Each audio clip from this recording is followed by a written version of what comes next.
اور ان لوگوں نے اللہ کی قدر جیسی جاننی چاہیے تھی نہ جانی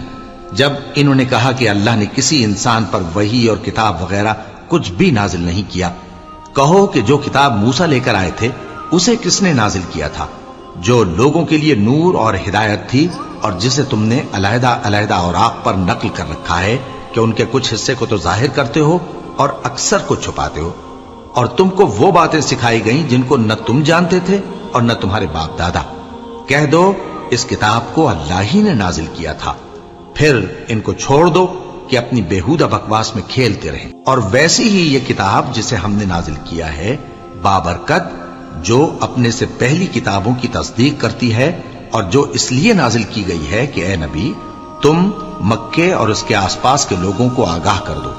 اور جو لوگ آخرت پر ایمان رکھتے ہیں وہ اس کتاب پر بھی ایمان رکھتے ہیں، اور وہ اپنی نمازوں کی پوری خبر رکھتے ہیں۔ اور اس سے بڑھ کر ظالم کون ہوگا جو اللہ پر جھوٹ باندھے یا یہ کہے کہ مجھ پر وحی آئی ہے حالانکہ اس پر کچھ بھی وحی نہ آئی ہو، اور جو یہ کہے کہ جس طرح کی کتاب اللہ نے نازل کی ہے اسی طرح کی میں بھی بنا لیتا ہوں۔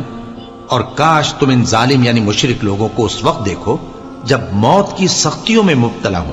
اور فرشتے ان کی طرف ہاتھ بڑھا رہے ہوں کہ نکالو اپنی جانیں، آج تم کو ذلت کے عذاب کی سزا دی جائے گی اس لیے کہ تم اللہ پر جھوٹ بولا کرتے تھے اور اس کی آیتوں سے سرکشی کرتے تھے۔ اور جیسا ہم نے تم لوگوں کو پہلی بار پیدا کیا تھا ایسا ہی آج اکیلے اکیلے تم ہمارے پاس آ گئے، اور جو مال و متاع ہم نے تمہیں عطا فرمایا تھا